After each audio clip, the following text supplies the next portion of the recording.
Good morning, dear students. Our end in mind today is page 12. Forces change motion. Christy, my helper today, is going to help us to demonstrate force. As we have said, force is any push or pull. Christy now is going to push this board in front of her. Look, it's heavy. It has a heavy weight. I want you to see the distance Christy is going to cover when she's pushing this board. It's not easy. Is it hard to push, Christy? Yes. Okay, thank you, Christy. Now, let's go to the basket, to this basket. Now, Christy, can you push it, please? Yes. Which one is easier?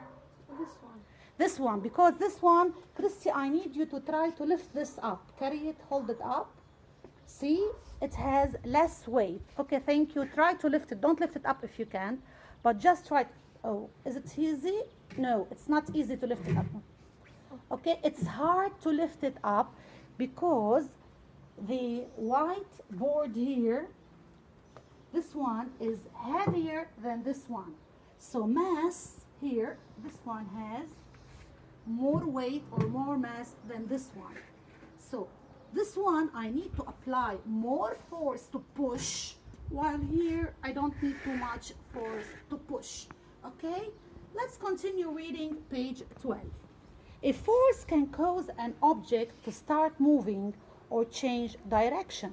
It can also cause an object to speed up, slow down, or stop an object. Christy, I need you now to move and run to that place to Stella where the dog is sitting. Run, Christy, okay? And I need you now to change your direction. Come this way. So now she's using, and come back, Christy. Now she's using the force to move. If there's no force, she cannot move. So she's using her force to move. It means in motion, to be in motion. The acceleration of an object depends on the size of the force that acts upon the object. A greater force gives an object a greater acceleration. Now we will demonstrate acceleration. As we have said, this one, the board in front of her, is heavy. She's going to try to move it. She needs more force. Christy, I will need you to move it left and right. Can you? Now she's changing the position. She's applying force and she's moving it to her left side and right side. Push it forward, please. Okay. Now she's pushing. She's pushing it. Push it, Christy. Okay. Now, Christy, I need you to pull it backward. Now she's going to change the direction. See, she needs a lot of force. She's pulling it next to her, so it's hard to move. She's trying to move the direction, so she's accelerating. Let's go to the basket, Christy. Do the same thing. Which one is easy? This one. Can you move it? Can you move it faster?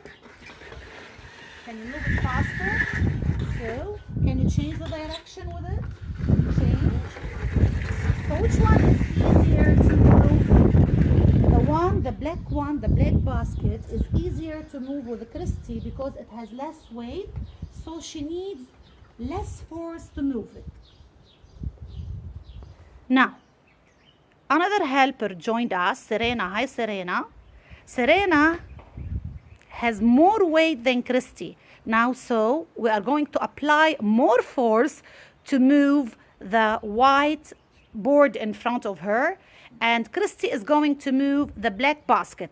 Together at the same, when I tell you move, you will move. Let's see who's going to be faster now. 1, 2, we will move them slowly. 1, 2, 3, go.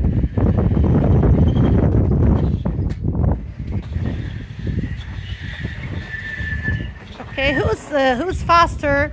Okay, thank you. As you have seen, Christy moved faster. Look, Christy covered more distance than Serena because her object is less in weight, and Serena covered little distance than Christy because her object has more weight. many forces occur as one object touches another. These are called contact forces. So when Serena and Christy were moving the object, they have to touch it. For example, when you hit a baseball, you apply a contact force. Other forces can occur without objects touching. These are called non-contact forces, like gravity. Gravity is a non-contact force. Now here I have two questions. What two factors affect the acceleration of an object? I need you please to solve this question. How could you increase the speed of a toy car? I need you to try to solve it on your reading book. If you don't have your reading book, you just can solve it on your CB, and please submit it on Wednesday between 3 and 5 p.m. And please, thank you for respecting time schedule so I can respond.